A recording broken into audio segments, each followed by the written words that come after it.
깨어 믿음에 굳게 서서 남자답게 강건하라. 너희 모든 일을 사랑으로 행하라. 형제들아, 스데바나의 집은 곧 아가야의 첫 열매요 또 성도 섬기기로 작정한 줄을 너희가 아는지라.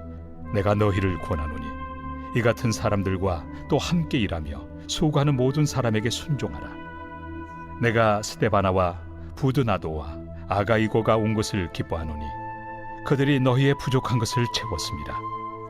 그들이 나와 너희 마음을 시원하게 하였으니 그러므로 너희는 이런 사람들을 알아주라.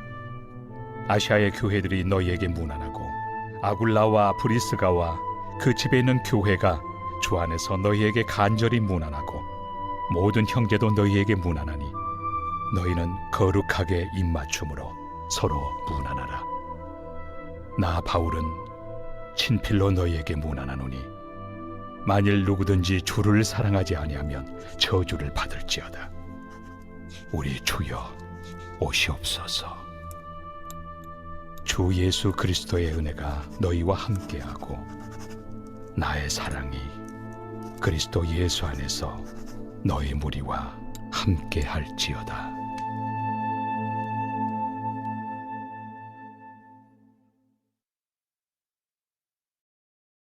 오늘 본문은 고린도 전서의 마지막 말씀 본문입니다. 고린도 교회는 많은 문제가 있는 교회였습니다. 종합병원이라고 불릴 만큼 문제가 많았습니다. 분쟁의 문제, 법정 고소의 문제, 성범죄의 문제, 결혼 문제, 우상 재물을 먹는 문제, 예배의 문제, 부활의 문제, 은사 사용의 문제 등이 있는 교회였습니다. 바울은 이런 문제에 대해서 여러 가지 신앙의 말씀으로 권면을 하여 주었습니다. 바울은 오늘 본문을 마치면서 모범적인 가정, 스데반의 가정을 소개합니다. 스데반의 가정을 고린도 교회에 소개하는 이유는 고린도 교회의 문제의 해결점이 되기 때문입니다. 또 앞으로 고린도 교회의 성도님들이 어떻게 신앙생활을 해야 되는지 좋은 모델이 되기 때문에 스데반의 가정을 소개하는 것입니다. 앞으로 스데반의 가정과 같이 신앙생활하면 고린도 교회의 문제가 해결된다라는 좋은 모범을 제시하여 준 것입니다. 오늘 본문 말씀 보면 스데반의 가정이 나오는데요. 갑자기 언급된 것이 아닙니다. 이미 고린도전서 1장 16절에 언급이 한번 되어 있었습니다. 내가 또한 스데바나 집 사람에게 침례를 베풀었고 그 외에는 다른 누구에게 침례를 베풀었는지 알지 못하노라 라고 했습니다.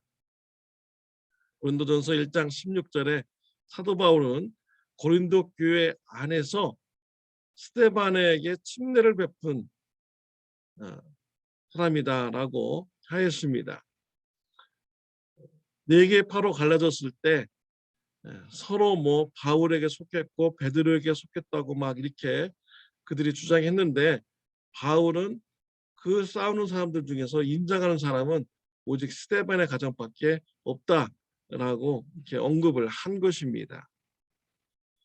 오늘 마지막 본문에서 이 스데반의 가정을 다시 언급하여 주고 있습니다. 15절에 보면 형제들아 스데바나의 집은 곧 아가야의 첫 열매요 또 성도 섬기기로 작정한 줄을 너희가 아는지라 내가 너희를 권하노니 라고 했습니다. 스데반의 가정은 아가야 지방에서 첫 번째로 예수님을 영접한 가정이라는 것이죠. 첫 열매의 가정이라는 것입니다. 또한 이 스데반의 가정의 그런 신앙생활의 모습을 보면은 성도 섬기기로 작정을 한 이런 가정이었다라는 것입니다. 얼마나 아름다운 마음입니까? 교회에서 나는 성도님들이 구원받기로 위해서 섬겨야겠다. 나는 성도님들이 믿음 성장하는 이 일을 위해서 내가 성도님들을 섬겨야겠다라고 마음에 작정한 이런 가정이라는 것입니다. 정말로 아름다운 이런 가정인 것이죠. 고린도 교회의 사람들은요, 나 중심의 그런 신앙생활을 하였습니다. 나보다 잘난 것 인정하기가 어려운 사람들이었습니다. 그래서 다른 사람들이 높이 올라가면은 인정하지 않고 팔을 만들어서 서로 싸우는 거죠. 본인을 인정하지 않는 것입니다. 그리고 다른 사람들이 은사를 막 활용해서 돋보이면은 자기도 은사를 막 활용해 가지고 내 은사가 더 좋다. 내가 더 나은 사람들이라고 하면서 은사를 질서 없이 사용했습니다. 그래서 교회에 어지러움을 주었죠. 교회의 권위를 땅에 떨어뜨리고 무질서하게 만드는 이런 결과가 있게 된 것입니다. 다른 사람들을 배려하지 않고 내가 먹고 싶은 것 마음대로 다 먹으니 늦게 오고 가난해서 음식을 준비하지 못하는 이런 성도님들이 먹지 못하고 또 부끄러움을 당하는 이런 일까지 생기게 된 것이죠. 고린도 교회 성도님들 중에는 자기가 좋아하는 대로 그냥 막 사는 것입니다. 다른 사람들이 어떤 영향을 받을지 생각하지 않고 신앙생활하는 사람들이죠. 그래서 우상의 제물도 막 그냥 먹으면서 이것을 먹는 것을 보고 다른 사람들이 신앙이 연약해지는 이런 시험에 빠지는 거 배려하지도 않고 우상의 제물을 이렇게 먹는 이런 사람들이었고요. 자기 하고 싶은 대로 자기가 좋아하는 사람이나 있다면 불륜이라도 행하면서 사는 사람이 바로 고린도 교회의 그런 모습이었던 것이죠. 이런 사람들에 비해서 스데바나의 가정의 집 사람들은 얼마나 아름답습니까? 그들은 나 중심의 신앙생활을 하기보다는 다른 성도님들이 구원받고 믿음 성장하는 일이라면 내가 열심히 섬기겠습니다. 라는 이런 자세로 고린도 교회에서 신앙생활을 하고 있었던 것이죠. 바울은 이런 모범적인 가정을 다시 한번 언급했던 것입니다. 그분들이 어떻게 사랑으로 성도님들을 이렇게 섬겼을까요? 18절 나옵니다. 그들이 나와 너의 마음을 시원하게 하였으니 그러므로 너희는 이런 사람들을 알아주라 라고 했습니다. 스데바나 가정은요, 고린도 교회 사람들의 마음을 시원하게 만들어 주었습니다. 시원하다라는 이런 단어의 뜻은요, 멈추게 하다, 그만두게 하다라는 뜻이 있습니다. 근데 고린도 교인들이 고통을 당하고 있을 때 그 고통을 멈추게 하는 이런 사랑의 섬김을 한 것입니다. 마음에 부담이 있을 때 그 부담을 누그러뜨려 주는 사랑의 섬김을 스데반의 가정이 베푼 것인 것이죠. 얼마나 좋으신 이런 가정입니까? 사도 바울은 이런 가정을 인정하라, 알아주라 라고 말씀을 하고 있습니다. 또 16절에 보면 이 같은 사람들과 또 함께 일하며 수고하는 모든 사람에게 순종하라 라고 했습니다. 성도님들의 고통을 멈추게 하고 누그러뜨리게 하는 이런 사역을 하는 사람들, 그 사람들을 인정해주고 그 사람들과 함께 일하라 라고 했습니다. 그 사람들을 인정해주고 함께 일하면 어떻게 되겠어요? 고린도 교회의 사역이 위로하는 사역, 고통을 누그러뜨리고 멈추게 해주는 사역이 더욱더 풍성해지겠죠. 더욱더 많아지게 되는 것입니다. 그럼 고린도 교회가 치유가 되고 건강한 교회로 성장해 나갈 수가 있는 것입니다.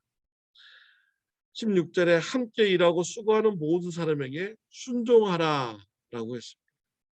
성도님들의 고통을 멈추게 해주고 두 그릇 드리게 해주는 이런 사역을 함께하는 그 자들에게 순종해 줄 것을 권면을 하고 있습니다.